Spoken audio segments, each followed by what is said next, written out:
O ang sinabi ni Bai Yiyuan. Dinagdagan pa ni Bai Yiyuan ng pampalasa ang kwento. Isinalaysay niya ang lahat ng pinagdaanan ni Lin Moyu. Kahit si Yan Guangsheng ay nagpakita ng bahagyang pagkagulat. Sinasabi mo, pumunta ka sa mundo ng mga demonyo. Minasacre mo ang 3 lungsod, at pinatay mo pa ang isang clone ng haring demonyo. Tinitigan ni Yan Guangsheng si Lin Moyu. Isang di nakikitang puwersa ang dumagan kay Lin Moyu. Sa ilalim ng presyon mula sa isang nilalang na antas Diyos, walang sino mang maglalakas loob magsinungaling. Sabi ni Bai Yiyuan, ikaw na matandang halimaw, hindi ba't kasasabi ko lang, tumahimik ka, hindi ikaw ang tinatanong ko. Gusto kong siya mismo ang magsabi. Pinutol ni Yan Guangsheng si Bai Yiyuan sa isang sigaw. Napasanggal si Bai Yiyuan. Sa ugali niya, paanong hindi siya gagantay, pero dahil may kailangan siyang hilingin ngayon, nagtimpi na lang si Bai Yiyuan. Sabi ni Lin Moyu, minasacre ko ang 3 lungsod, pinatay ko ang clone ng 4-winged Demon Fish King. Nang dumating ang tunay na 4-winged Demon Fish King, ginamit ko ang kritikal na lason na bituin sa mga nasa lungsod ng haring demonyo. Tanong ni Yan Guangsheng, kritikal na lason na bituin. Iyon ba ang skill na ginamit mo kanina? Tumango si Lin Moyu. Kasama ng primal rune, napakalakas ng kritikal na lason na bituin. Naranasan na ito ni Yan Guangsheng. Totoong napakalakas nga kapag ang mga ordinaryong demonyo na mas mababa sa level 70 ay tinamaan ng skill na ito, tiyak na mamamatay silang lahat. Binaliwala, nagpakita ng bahid ng paghanga si Yan Guangsheng. Tumawa ng malakas si Bai Yiyuan. Hindi ka panipaniwala, di ba? Manggahas na pumunta sa mundo ng demonyo at ubusin ang laman ng isang lungsod. Kahit tayo hindi natin magagawa, pero nagawa ng disipulo ko. Hindi naman ikaw ang gumawa. Anong tinatawa-tawa mo? Muling matigas na pinutol ni Yan Guangsheng si Bai Yiyuan. Hindi ito pinansin ni Bai Yiyuan. Kung nagawa ng disipulo ko, parang ako na rin ang gumawa. Oh, ano? Hindi ko maibibigay sa iyo ang bagay na iyon, tanggi ni Yan Guangsheng. Nagbago ang mukha ni Bai Yiyuan. Huwag kang tumanggi agad. Anong kondisyon mo? Sabihin mo lang, lahat ng bagay ay madali nating mapag-uusapan. Tinitigan ni Yan Guangsheng si Lin Moyu. Mula sa mga ipinakita ni Lin Moyu kanina, hanggang ngayon, hindi na siya matatawag na henyo lang. Halimaw na sa galing ang mas tama. Naisip niya sa sarili, kahit siya noong level 39, hindi niya rin magagawa ang mga bagay na iyon. Hindi mahirap lumaban ng lampas sa level mo, pero ang lumampas ng ganito karaming level ay napakahirap. Nakapatay na rin siya ng clone ng haring demonyo noon, pero level 69 na siya noon. Kaunti na lang ay level 70 na. Samantalang si Lin Moyu ay level 39 pa lang. Ang ganito kalaking agwa ay talagang nakakagula. Hindi maiwasang aminin ni Yan Guangsheng na mas mahusay pa si Lin Moyu kaysa sa kanya. Bahagyang nagliwanag ang mga mata ni Yan Guangsheng. Pagbigyan mo ang isang kondisyon ko, at ibibigay ko sa iyo ang bagay na iyon. Sumang-ayon agad si Bai Yiyuan. Sige, sabihin mo. Huwag mong sabihing isang kondisyon, kahit 10 pa yan, pwede. Tutal nandito na siya, wala na rin siyang mukhang ihaharap. Payag muna, saka na pag-usapan mamaya, kung magagawa ba o hindi, magkaibang usapan na iyon. Sabi ni Yan Guangsheng, hindi kailangan, isa lang ang kondisyon ko, hayaan mo siyang maging disipulo ko rin. Walang problema, sagot ni Bai Yiyuan nang walang alinlangan. Natigilan si Lin Moyu. Pati si Yan Guangsheng ay natigilan. Hindi ba narinig ng malinaw ng taong to? Bakit ganito kabilis siyang pumayag? Walang pakialam si Bai Yiyuan. Anong masama doon? Normal lang naman na magkaroon ng 2 guro ang isang tao. Parang isang guro na tumanggap ng 2 disipulo, walang pinagkaiba. Napangiwi si Lin Moyu. Ito ba yung tinatawag na walang pinagkaiba? Malaki ang pagkakaiba noon, pero hindi siya tanga. Kaya hindi na siya nagsalita pa. Napakalala na ng sitwasyon niya. Kung hindi ito malulutas, Diyos lang ang nakakaalam kung ano ang susunod na mangyayari. Sinamantala ni Bai Yiyuan ang pagkakataon. Hindi binigyan si Yan Guangsheng ng tsansang magbago ng isip. Kung ganoon, napagkasunduan na. Ikaw, isang marangal na antas Diyos na nilalang. Dapat mong panindigan ang salita mo. Sumimangot si Yan Guangsheng. Linti, nagpadalos-dalos siya kanina. Dapat pala hiniling muna niyang putulin ng taong to. ang relasyon nila bilang guro at disipulo ni Lin Moyu. Bago ang lahat, pero huli na ngayon, bilang isang marangal na antas Diyos, kailangan niyang panindigan ang sinabi niya. Napasanggal siya sa inis at sinabi kay Lin Moyu, sumama ka sa akin. Tapos, kay Bai Yiyuan, at ikaw, pwede ka nang umalis. Ang huling pangungusap ay para kay Bai Yiyuan. Tumawa lang si Bai Yiyuan. Walang bahid ng pag-aatubili. Sige, aalis na ako. Tutal, nakamit na niya ang layunin niya. Hindi na mahalaga ang iba pa. Bagamat ang lupain ng dugo ay isang hiwalay na espasyo. Tulad ng walang hanggang trial battlefield. Hindi ito kasing laki ng walang hanggang trial battlefield. Sa katunayan, ito'y maliit lamang, wala pang 100 kilometro ang diametro. Sa gitna ng lupain ng dugo ay may isang bakuran. Walang anumang harang dahil ang makapal na nakakamatay na aura na mismo ang nagsisilbing pinakamagandang pader para sa bakurang ito. Sa loob ng bakuran, may mga tanim na bulaklak at damo. Hindi ito mga ordinaryong halaman. Lahat ng mga bulaklak at damong ito ay nasa kakaibang anyo, kulay dugo. Ang amoy ng mga bulaklak ay may kasamang amoy ng sariwang dugo. Ngunit kasabay nito ay mayroon ding bahid ng buhay. Hindi inakala ni Lin Moyu na sa loob ng tiwangwang na lupain ng dugo, na puro tuyong lupa lang sa loob ng maraming milya at walang buhay.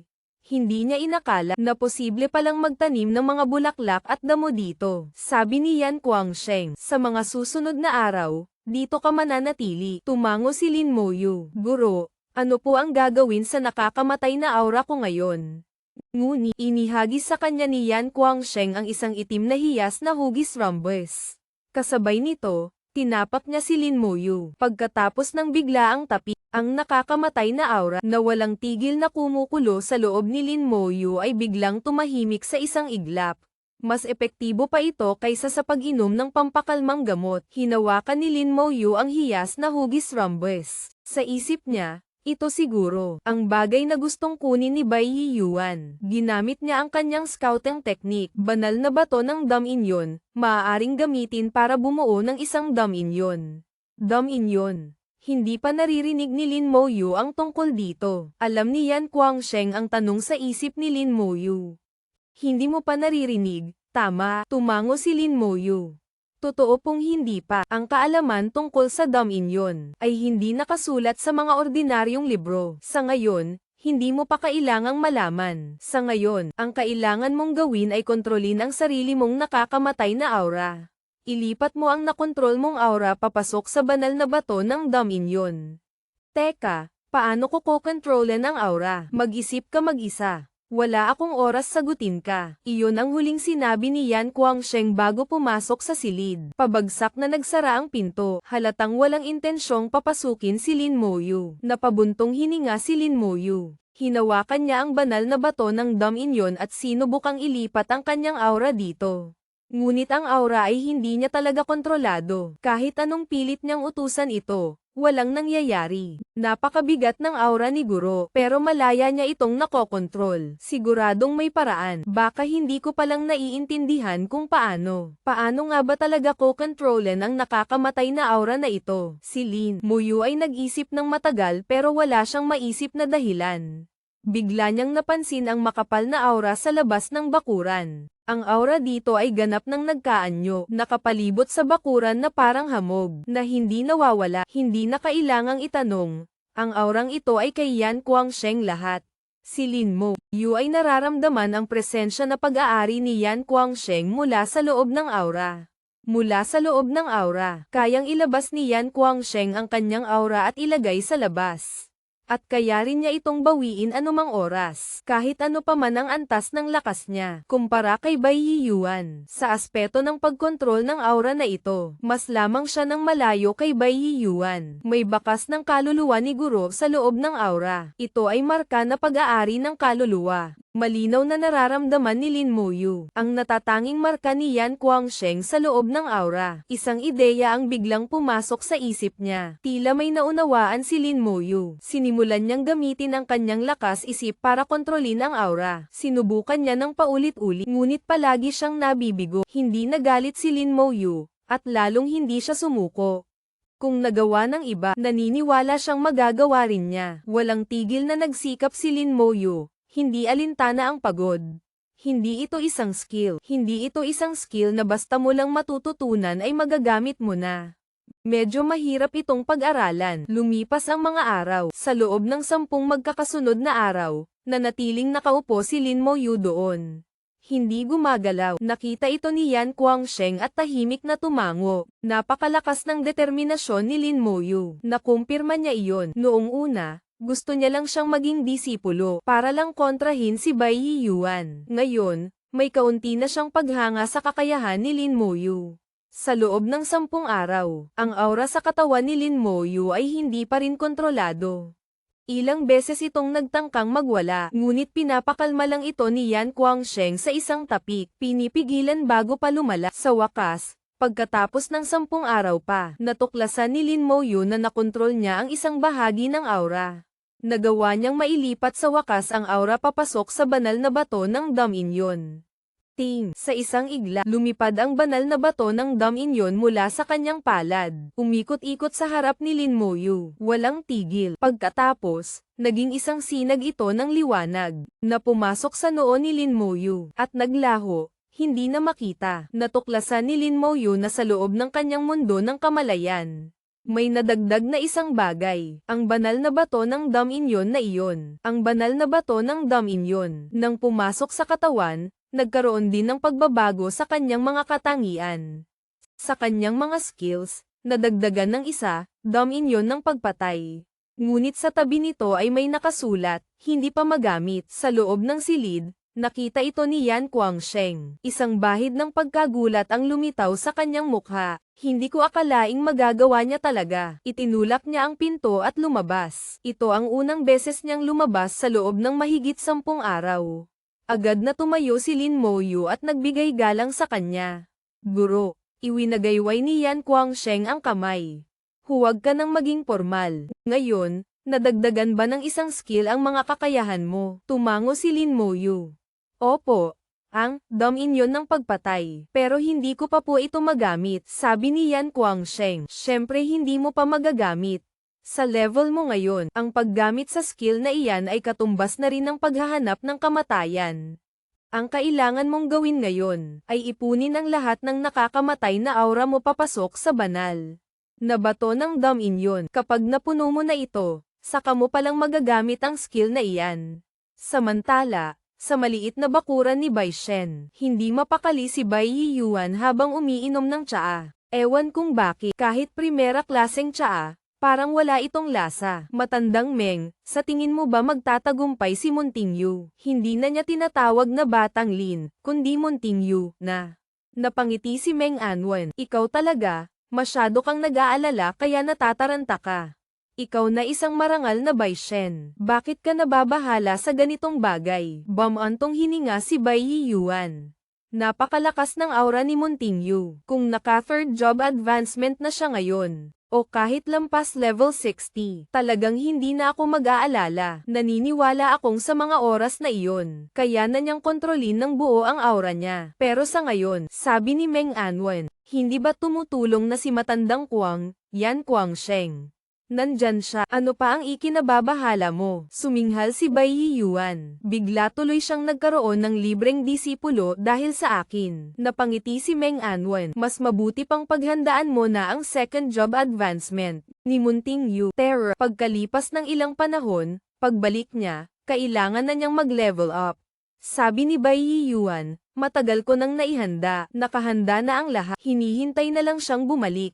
Napakahalaga ng second job advancement, hindi pwedeng magkamali. Iwinasiwas ni Bai Yiyuan ang kamay. Makakaasa ka, walang magiging pagkakamali. Sa lupain ng dugo, matapos makontrol ni Lin Moyu ang unang bugso ng aura ng matagumpay, umupo ulit siya ng 10 araw pa. Hindi gumagalaw kahit kalahating hakbang. Sa loob ng kanyang imbakan, maraming pagkain na iniwan ni Nin Weiwei.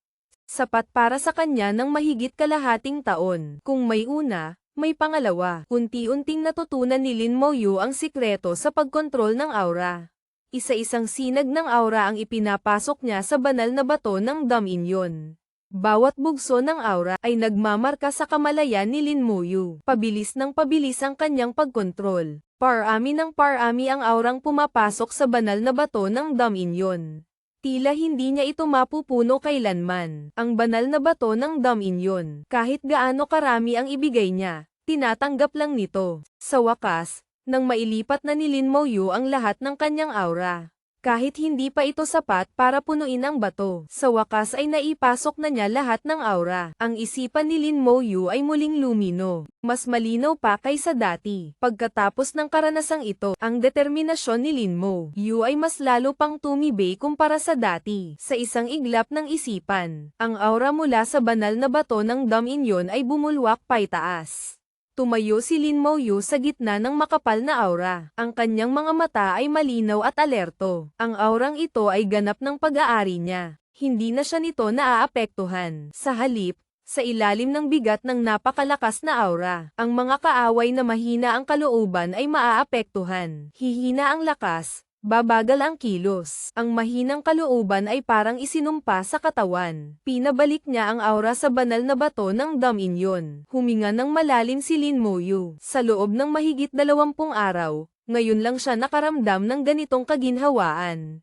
Napakasarap sa pakiramdam. Tunay ngang pagkatapos ng unos ay sisikat din ang araw. Mula sa labas ng silid, narinig ang mga yabag.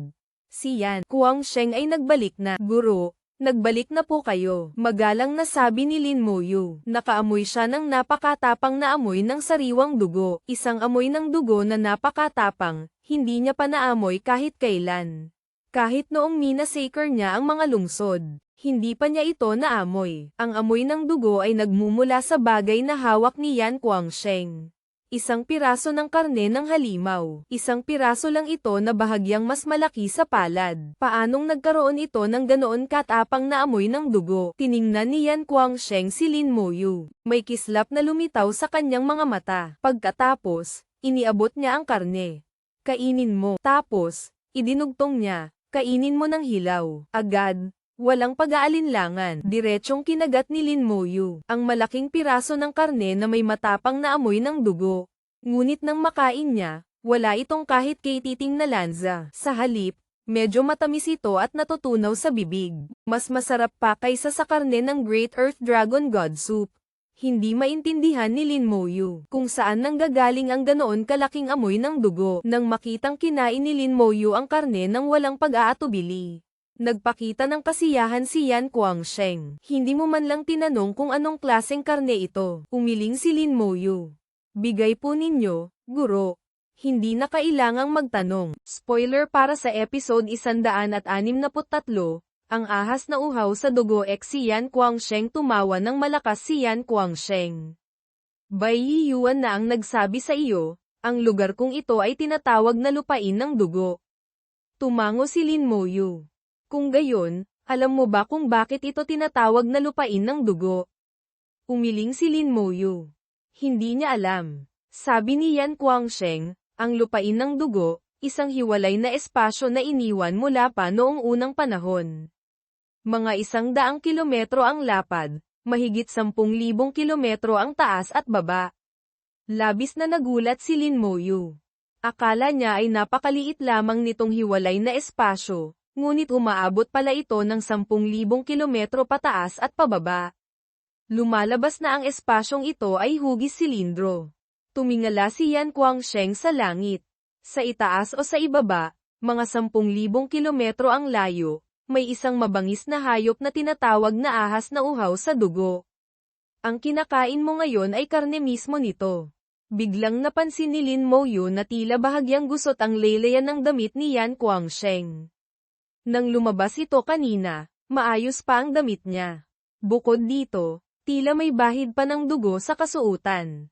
Hindi lang iyon, pati ang kanyang sable, espada, ay may bahid din ng dugo. Guro, nasugatan po ba kayo? Tumawa ng malakas si Yan Guangsheng. Wala ito. Kahit paano, ang ahas na uhaw sa dugo ay isang antas Diyos na mabangis na hayop. Para makakuha ng karne nito, kailangan talagang magbayad ng malaking halaga. Nang marinig ito ni Lin Moyu, nakaramdam siya ng kaunting pagkaantig. Ang lahat ng salitang sinabi ni Yan Guangsheng sa kanya ay hindi aabot sa 10 pangungusap, ngunit dahil sa kanya, nakipaglaban ito sa isang antas Diyos na hayop. Iwinagayway ni Yan Guangsheng ang kamay. Nandito na ako ng ilang dekada, hindi ko na mabilang kung ilang beses ko nang nakalaban ang mga yon. Sanay na ako. Sa mga oras na ito, naubos na ni Lin Moyu ang karne ng halimaw. Ngumiti si Yan Guangsheng. Tapos ka na kumain. Maghanda ka ng mag-enjoy. Mag-enjoy. Bahagyang natigilan si Lin Moyu. Makalipas ang 1 segundo, isang malakas na puwersa ang sumabog sa loob ng kanyang katawan. Agad na sumunod ang matinding sakit. Napaungol si Lin Moyu, nanginginig ang buong katawan. Masakit. Sobrang sakit. Ang buo niyang katawan ay tila tinutusok ng libo-libong karayom. Sariwang dugo ang damaloy mula sa buong katawan niya. Sa isang iglap, si Lin Moyu ay naging isang taong dugo. Hindi makapaglabas ng kahit anong tunog si Lin Moyu. Dahil sa sakit, hindi mapigilan ang panginginig ng kanyang katawan. Ang kanyang maamong mukha ay naging pilipit. Nagngalit siya ng ngipin at nagtanong, "Guro, bakit po ganito?" Sabi ni Yan Guangsheng, "Nakagamit ka na ng milagrosong gamot dati, tama?" Ang milagrosong gamot ay gawa mula sa esensya ng dugo't laman ng ahas na uhaw sa dugo. Pero kapag ginawa ng gamot, malaki ang nababawas sa bisa nito. Para makuha ang pinakamagandang epekto, kailangang kainin ito ng hilaw. Bago ang pangalawang pagpapalit trabaho, pwedeng kumain ng 1 beses. Pagkatapos ng pangalawang pagpapalit trabaho, pwede ulit kumain ng 1 pa. Pagkatapos ng ikatlong pagpapalit trabaho, pwede pa ulit kumain. Sunod-sunod na pagtaas ng bisa, sa ganitong paraan lamang mapapalabas ang katangian hanggang sa sukdulen. Pagkatapos, nagpakita siya ng mapanghamak na tingin. Kung hindi mo kayang magtiis ng hirap, paano ka magkakaroon ng karapatang maging isang malakas na nilalang? Ang pangunahing milagrosong gamot ay nagdaragdag lang ng 200 puntos sa katangian, walang kwenta yun. Bilang lalaki, kailangang magtiis ng hirap para makakuha ng benepisyo. Ang kinain mo ay mula sa pinakamataas na uri ng ahas na uhaw sa dugo, hindi ito may kukumpara sa ordinaryong milagrosong gamot. Ganoon pala, natuklasan ni Lin Moyu na mabilis na tumataas ang kanyang mga katangian. Ang pangunahing milagrosong gamot ay walang sakit, at nagdaragdag ng 200 sa lahat ng katangian. Ngunit ngayon, sa direktang pagkain ng hilaw na karne ng ahas na uhaw sa dugo, bagamat masakit, ang lahat ng katangian ay tumaas ng hindi bababa sa 2,000. 10 ang epekto kumpara sa pangunahing milagrosong gamot. Katumbas ito ng epekto ng panggitnang milagrosong gamot. Kaunting sakit lang naman. Kung papipiliin si Lin Moyu, tiyak na pipiliin pa rin niya ang kaunting sakit. Bilang lalaki, bakit matatakot sa sakit? Nang makita ni Yan Guangsheng si Lin Moyu na nagngangalit ng ngipin at nagtitiis ng hindi umiimik, lalo siyang nasiyahan. Malapit ka na sa pangalawang pagpapalit trabaho.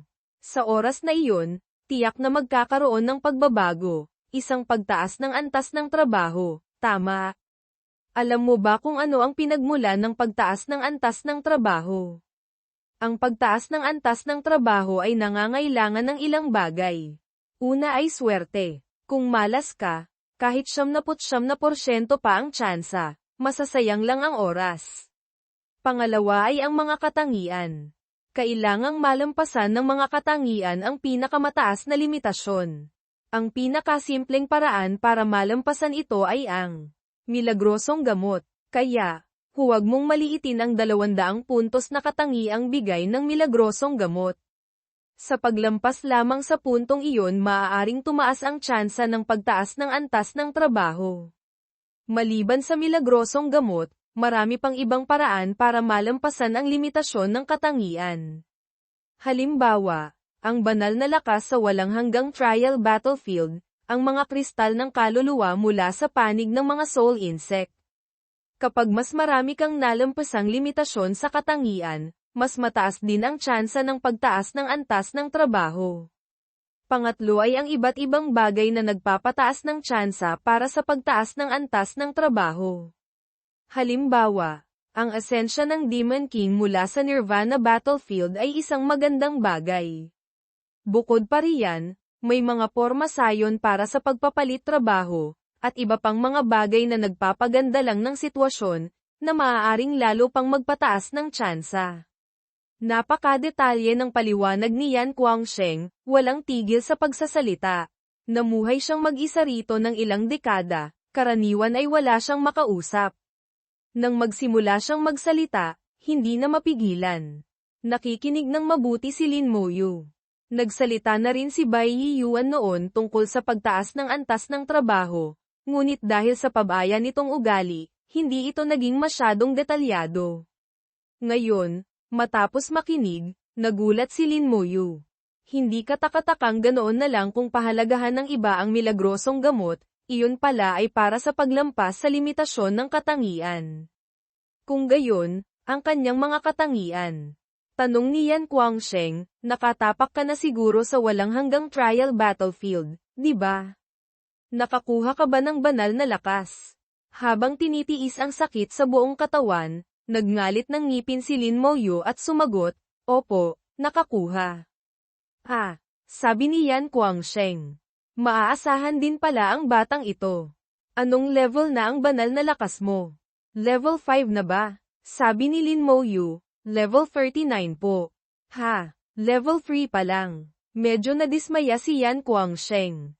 Bagamat bawat level ay 1% lang na dagdag sa katangian, kapag mas mataas ang level, hindi maliit ang pagkakaiba. Ngunit ngayong nandito na, wala nang magagawa.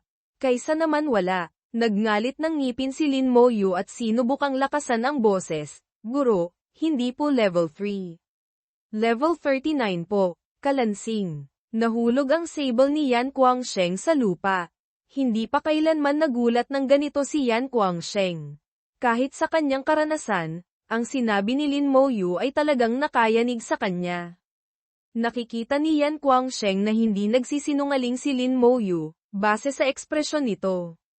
Siya mismo ay nakakuha lamang ng banal na lakas na level 5, kapareho ng level ni Bai Yiyuan. Ito na ang pinakamataas na record ng lahi ng tao.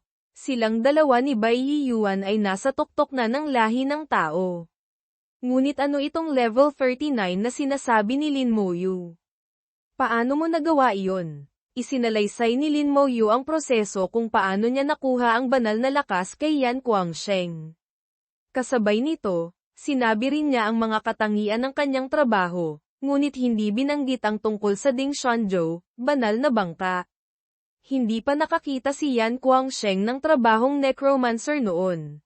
Nahulaan niyang ito marahil ay bagong trabaho na lumitaw sa lahi ng tao. Bawat ilang dekada, may mga bagong trabaho na lumilitaw, kaya hindi na nagtaka si Yan Guangsheng. Tutal, matagal na siyang nasa lupain ng dugo, hindi na gaanong marami ang alam niya tungkol sa labas. Ngayong narinig niya ang sinabi ni Lin Moyu tungkol sa katangian ng kanyang trabaho, matapos magulat, hindi niya maiwasang magpakita ng bahid ng paghanga. Ang mga skill ni Lin Moyu ay automatikong tumataas ang antas kasabay ng pagtaas ng kanyang level. Ang tanging kailangan ay ang mga skill na pinapraktis niya ay kapantay ng kanyang kasalukuyang antas. Sa mababang antas, hindi ito mahirap gawin. Sa ugali ni Yan Guangsheng, hindi niya maiwasang handgun si Lin Moyu. Ang katangiang ito ng trabaho ay sobrang ganda. Naalala niya ang sariling proseso ng pagpapraktis ng mga skill, ang pagkakaiba talaga ng tao sa tao ay napakalaki. Tinitigan ni Yan Guangsheng si Lin Moyu.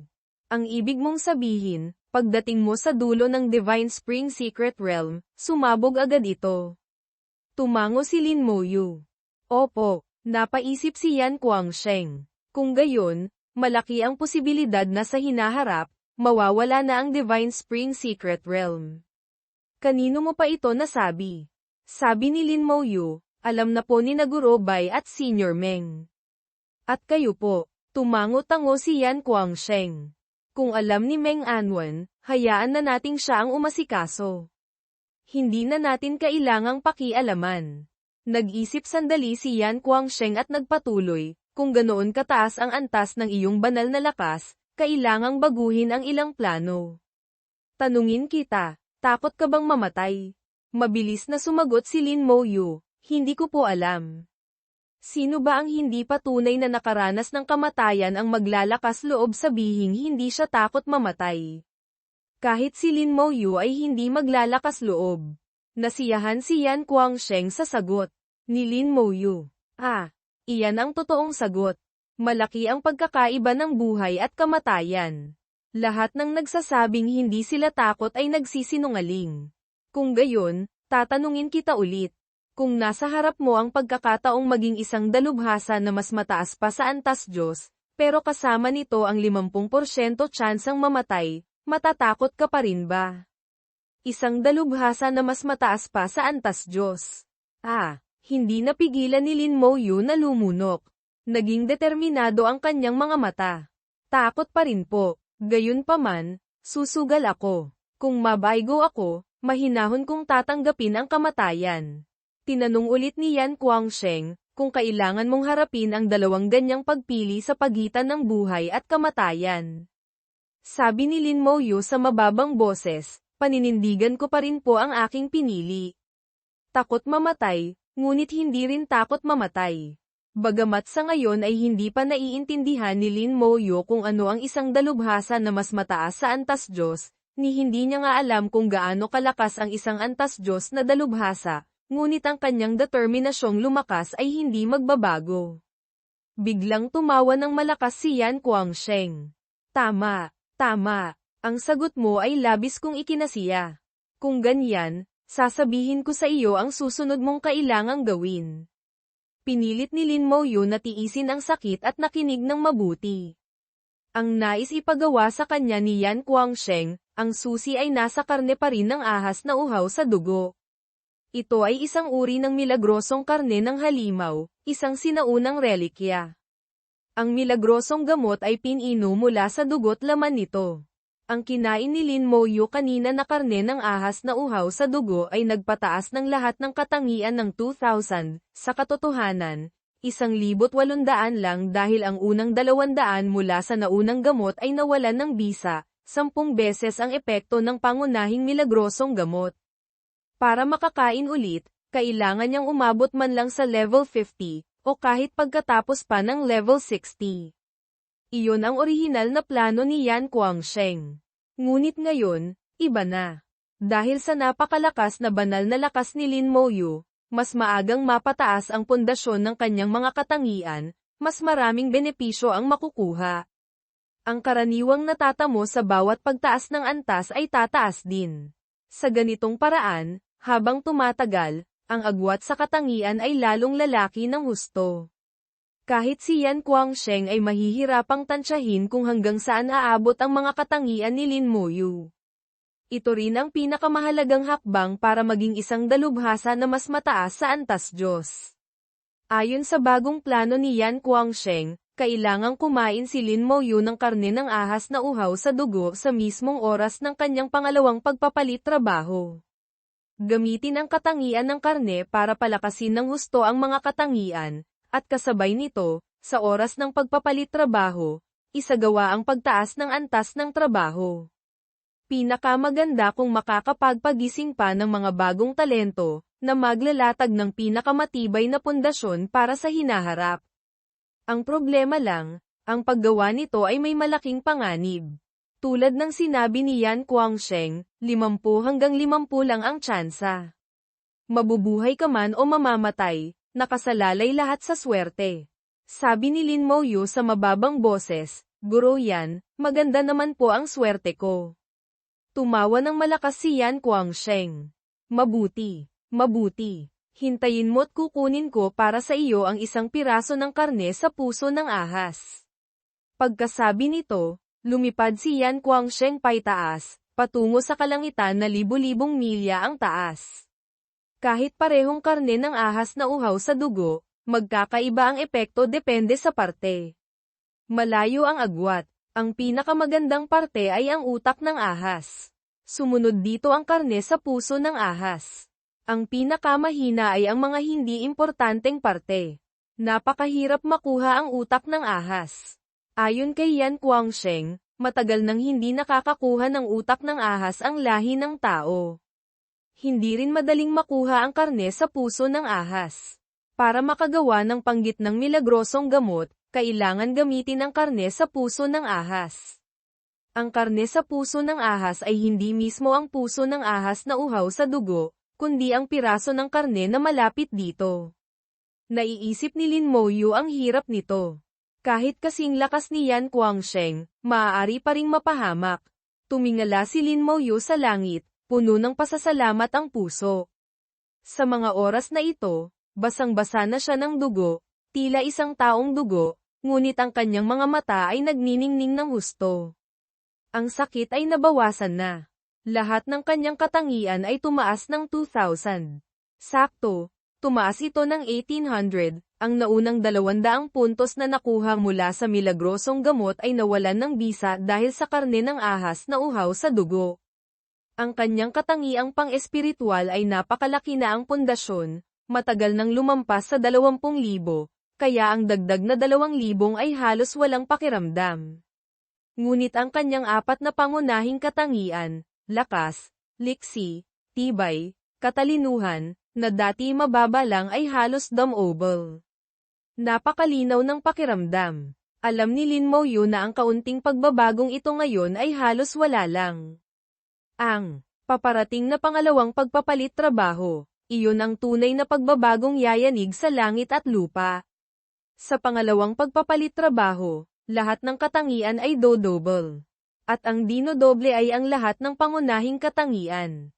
Ngayon, ayon sa sinabi ni Guro, kailangan kong kumain ng karne ng ahas na uhaw sa dugo sa simula pa lang para mapalakas ng husto ang mga pangunahing katangian. Sa gayon, pagkatapos kong magpalit trabaho, ang mga pangunahing katangian ko ay tiyak na malalampasan ang ibang mga propesyonal. Hindi ko alam kung gaano kalaki ang itataas. May kaunting pananabik sa puso ni Lin Moyu. Makalipas ang 7 araw, bumalik si Yan Guangsheng sa silid. Ang buong katawan niya ay puno ng dugo. May mga sugat pa sa katawan niya na hindi pa gumagaling. Ang kakayahan sa pagpapagaling ng isang antas Diyos na dalubhasa ay nakakagulat, maihahambing sa isang world boss. Anumang ordinaryong sugat ay dapat gumaling sa isang iglap.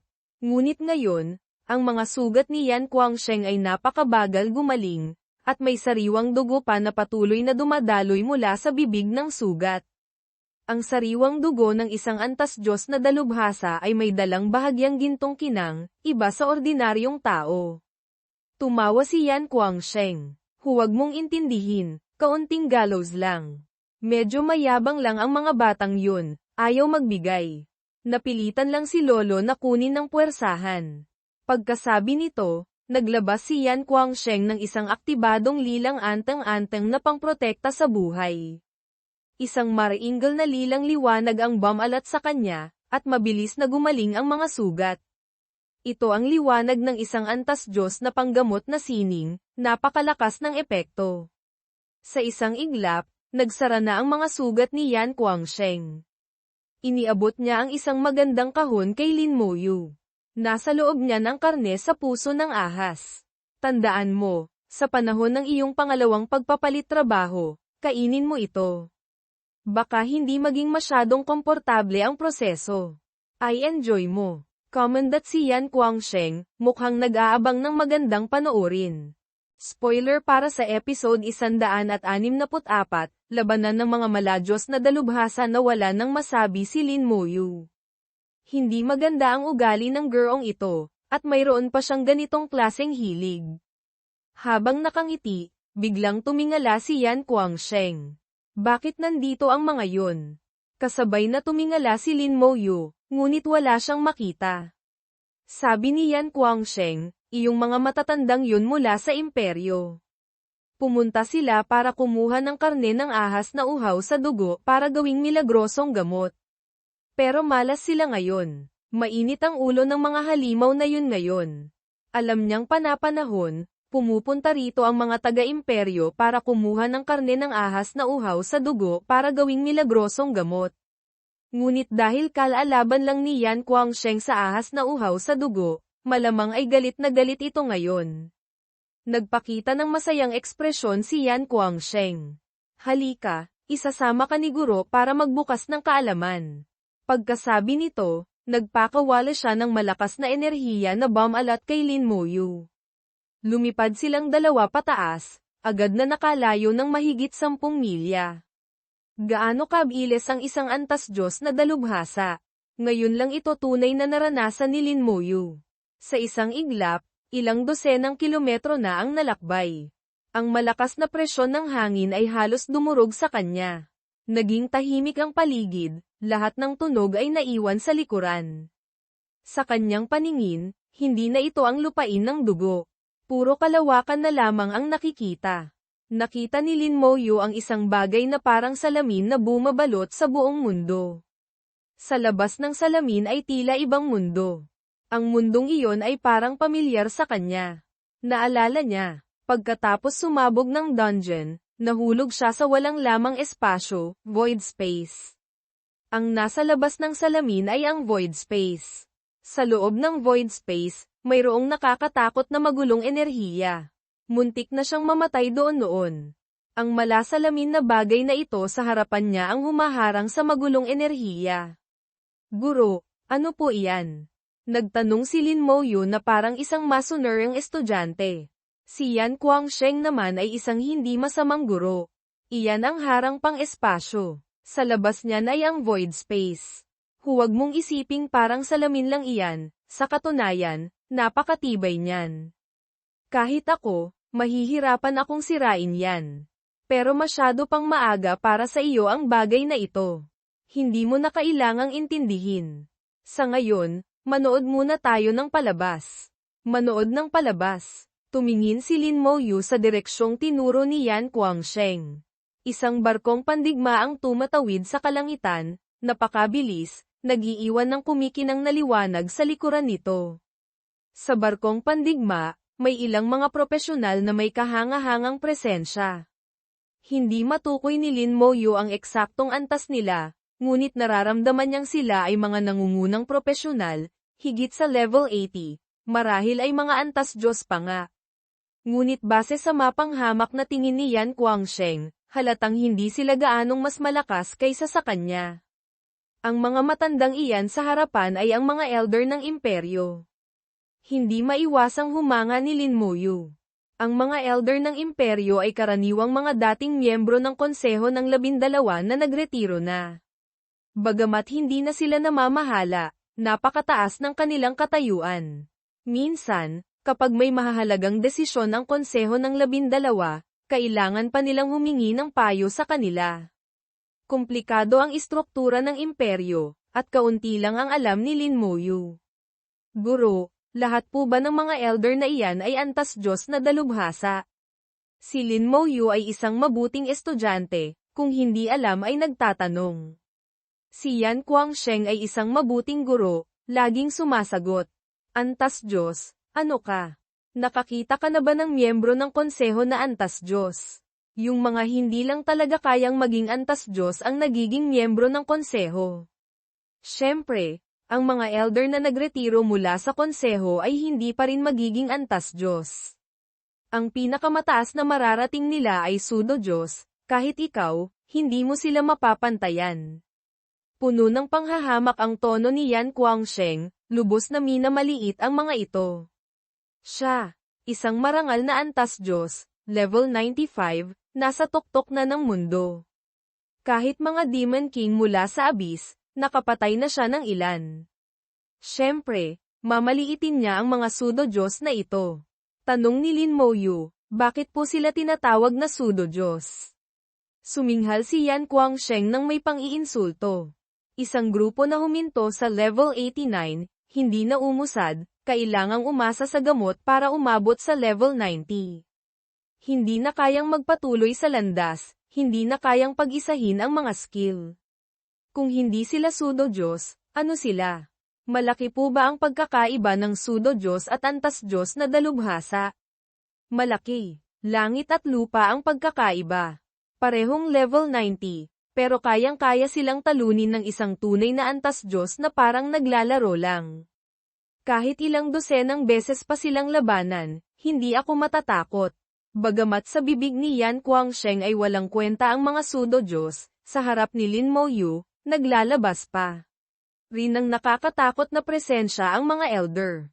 Hindi gaanong malayo sa isang antas Diyos na dalubhasa, at kayang-kaya siyang patayin ng madali. Habang tinitingnan sila ni Yan Guangsheng, tumingin din ang mga elder kay Yan Guangsheng. Bawat isa ay nakangiti. Ang kanilang mga boses ay tumagos sa kalawakan at umabot sa kanila.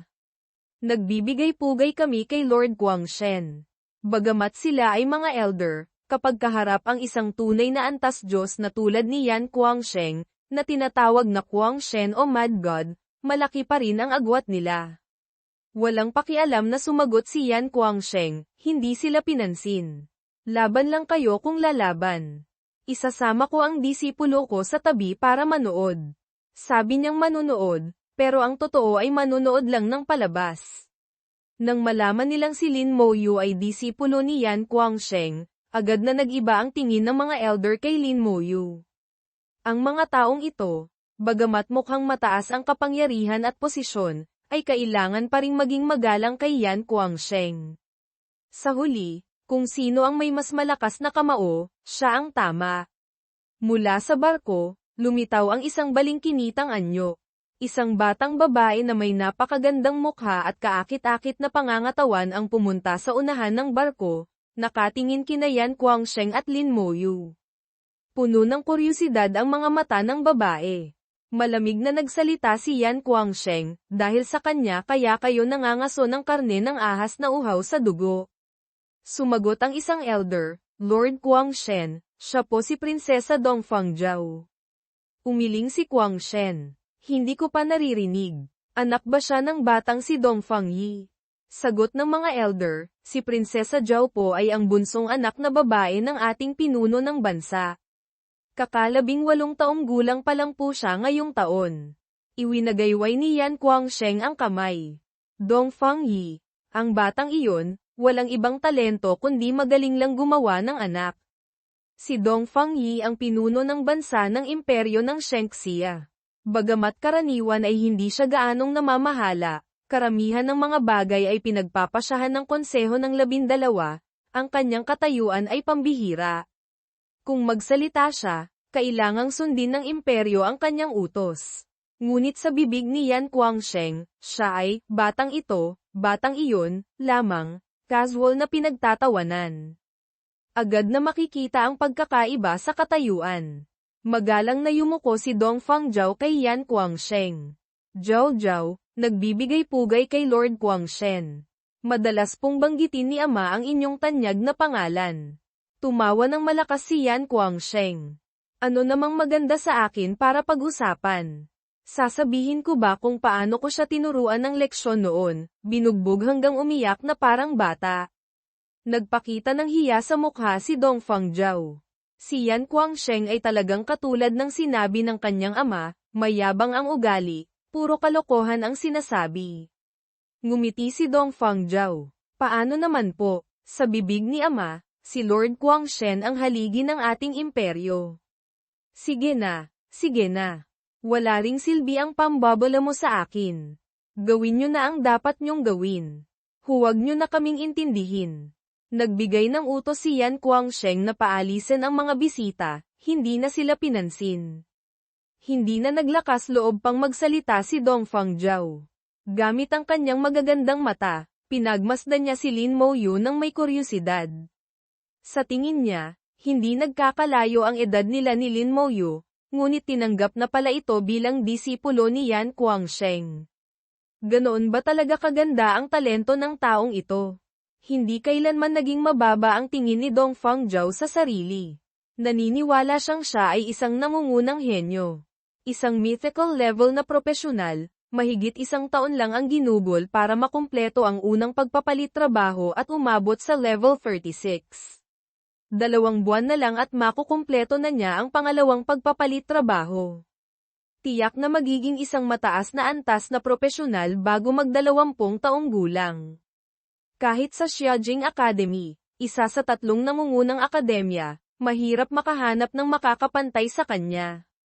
Ang kanyang ama, si Dongfangyi, Ang pinuno ng bansa ng imperyo ng Shengxia, ay isang tunay na antas Diyos na dalubhasa, at pinuri rin siyang isang henyo na bihira lang makita sa loob ng isang siglo. May sariling pagmamataas si Dong Fangjiao. Kahit si Lin Moyu na sikat, hindi pa rin niya ito pinapansin. Ang kanyang level at trabaho ay parehong mataas at malakas, pati na rin ang kanyang talento. Tiyak na magiging isang antas Diyos na dalubhasa siya sa hinaharap. Tungkol naman kay Lin Moyu, henyo siya ngayon, pero hindi pa tiyak sa hinaharap. Hindi alam ni Lin Moyu kung ano ang iniisip ng babae, at wala rin siyang pakialam. Kung gusto mong tumingin, tumingin ka. Hindi naman niya kontrolado ang mga mata ng iba. Tumawa si Yan Guangsheng. Batang Lin, mukhang hindi masama ang prinsesang ito. Interesado ka ba? Hindi po, umiling si Lin Moyu. Mayroon na po akong gusto. Nag-alab ang kuryosidad sa mga mata ni Yan Guangsheng. Chismis tungkol sa pribadong buhay ng iba. Sino? Maganda ba? Tumango si Lin Moyu. Napakaganda po, sabi ni Yan Guangsheng. Kung gayon, kailan kayo magpapakasal at magkakaanak? Hindi alam ni Lin Moyu kung paano sasagutin. Ang girong ito, tila masyadong mabilis ang pag-iisip. Hindi makasabay si Lin Moyu. Sa kalagitnaan ng himpapawid, biglang umalingaw-ngaw ang isang paos na sigaw, parang sumisitsit na tunog ng ahas, ngunit mas malalim, nakakabagabag pakinggan, at sobrang nakakangawit sa buong katawan. Agad na naging seryoso ang mukha ni Yan Guangsheng. Dumating na ang ahas na uhaw sa dugo. Kahit ang isang antas Diyos na tulad niya ay kailangang maghanda ng husto, handang sumalubong sa kaaway. Maaari pa nga siyang masugatan. Hindi alam ni Lin Moyu kung paano haharapin ng mga elder, na may lakas lamang ng pseudo-Diyos, ang ahas na uhaw sa dugo. Ayon kay Yan Guangsheng, hindi kayang tumagal ng mga pseudo-Diyos na ito sa isang hampas lang. Tiyak na mayroong bagay na hindi alam si Lin Moyu. Isang higanteng ahas na mahigit 200 metro ang haba ang lumitaw sa kanilang paningin. Ang mga mata nito ay nagliliwanag ng pulang ilaw. Sa tuktok ng ulo nito ay may isang pares ng matutulis na sungay. Ang buong katawan ay puno ng makakapal na kaliskis. Sa ilalim ng tiyan nito ay may mga kuko na mukhang napakatalim. Sa paglitaw nito, napuno ng mabahong amoy ng sariwang dugo ang himpapawid. Ang amoy na iyon ay araw-araw na naamoy ni Lin Moyu, iyon ang amoy na nagmumula sa lupain ng dugo. Naintindihan ni Lin Moyu na malamang ay napakaraming ahas na uhaw sa dugo ang namatay sa lupain ng dugo para makabuo ng ganitong amoy na hindi nawawala sa buong taon. Nang lumitaw ang ahas na uhaw sa dugo, mabilis na dinala ni Yan Guangsheng si Lin Moyu paatras. Ngayon, manunood lang tayo ng palabas. Hayaan nating sila ang humarap dito. Walang intensyong tumulong si Yan Guangsheng. Sa paningin ni Lin Moyu, ang barkong pandigma na kinalululanan ni Dong Fangjiao ay sumugod patungo sa ahas na uhaw sa dugo. Isang pabilog na panangga ang lumitaw sa barko, pinoprotektahan ito. Nakita ni Lin Moyu na ang pabilog na panangga ay kombinasyon ng porma sayon ng mga tao at ng harang mula sa abis, ngunit ang enerhiyang nagmumula sa barko ay tila may kaugnayan sa lahi ng mga dragon. Hindi katakatakang sila ang nangunguna sa tatlong lahi. Isang manipis na sinag ng liwanag ang lumabas mula sa barkong pandigma, tumama sa katawan ng ahas na uhaw sa dugo na parang kidlat. Ang higanteng katawan ng ahas na uhaw sa dugo ay agad na nanginig, naglabas ng mas malalim at paos na tunog. Bagamat maliit ang enerhiyang ito, napakalakas ng kapangyarihan nito. Ang mga kaliskis ng ahas na uhaw sa dugo, na kasing kapal ng baluti, ay gumuho sa ilalim ng atakeng ito. Tumalsik ang sariwang dugo sa paligid. Ang dugo ng ahas na uhaw sa dugo ay medyo naninilaw, at nang bumagsak ito, lalong tumindi ang amoy ng dugo. Nang maamoy ito ni Lin Moyu, agad siyang nakaramdam ng pagnanasang sumugod para inumin ito. Mula sa barkong pandigma, lumabas ang isang elder. Mabilis siyang lumipad, may hawak na malaking bote ng kristal, at sinalo ang lahat ng tumulong dugo. Sa wakas, naintindihan ni Lin Moyu ang kahulugan ng pangalang, ahas na uhaw sa dugo.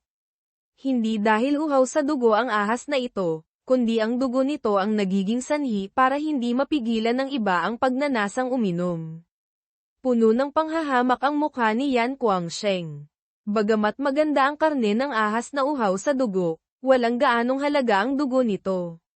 Nag-isip si Lin Moyu at nagsabi, kahit langgam, karne pa rin. Tumawa ng malakas si Yan Guangsheng. Tama, kahit karne ng lamok, karne pa rin. Nagalit ang ahas na uhaw sa dugo dahil sa atake. Hamampas ito ng buntot sa nakakagulat na bilis. Hindi masundan ng tingin ni Lin Moyu ang galaw ng atake. Nakita na lang niyang tumama na ang buntot ng ahas sa barkong pandigma. Ang panangga ng barko ay umalon at naiupi, tila malapit ng mabasag. Itinaas ng isang elder ang kanyang kamay sa barko. Nagliwanag ang barko, at muling tumatag ang panangga. Patuloy na umatake ang barkong pandigma.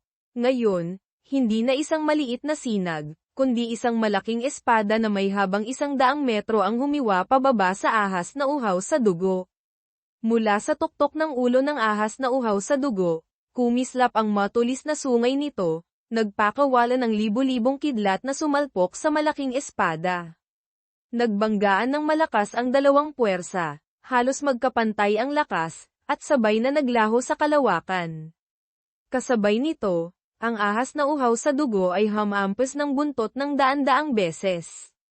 Sunod-sunod ang malalakas na tunog. Ang panangga ng barko ay umalon ng umalon. Ang nakakatakot na enerhiya ay nagkagulo sa himpapawid. Umalis ang mga elder sa barko, sumugod patungo sa ahas na uhaw sa dugo. Ngayon lang napansin ni Lin Moyu na sila pala ay isang kumpletong koponan. May knight, warrior, mage, at pati archer. Hindi lang iyon, may 2 pang naiwan sa barko, halatang healer at support. Pagkaalis ng mga taong ito sa barko, bumuo sila ng porma sayon at nagsimula ng matinding labanan kontra sa ahas na uhaw sa dugo. Tinuturing nila itong isang boss na kailangang talunin. Pinanood sila ni Lin Moyu nang may pagkamangha. Bihira talagang makakita ng labanan ng mga nangungunang propesyonal. Si Yan Guangsheng ay mapanghamak pa rin. Tingin ka lang, huwag mong seryosohin. Hindi ganyan lumaban ang tunay na antas Diyos. Nagulat si Lin Moyu. Hindi ganyan lumaban. E paano po lumaban? Hindi ba't ang ibang mga propesyonal ay laging bumubuo ng koponan? Sa huli, ang antas Diyos na dalubhasa ay propesyonal pa rin, di ba? Sabi ni Yan Guangsheng, nakakita ka na ba ng antas Diyos na dalubhasa na bumubuo ng koponan? Siyempre hindi. Hindi pa nakikita ni Lin Moyu na kumilos ang isang antas Diyos na dalubhasa. Nagpatuloy si Yan Guangsheng, ang antas Diyos na dalubhasa ay antas Diyos na dalubhasa dahil hindi nila kailangan ng tulong ng kahit sino. Hindi kailangang bumuo ng koponan para mailabas ang buong lakas. Kung gusto nilang lumaban, lalaban sila. Kung gusto nilang umalis, aalis sila. Hindi sila nakatali sa isang koponan. Siyempre, hindi ka pa umaabot sa antas na iyon kaya hindi mo maiintindihan. Pagdating ng panahon, si Bai Yuan na ang magtuturo sa iyo.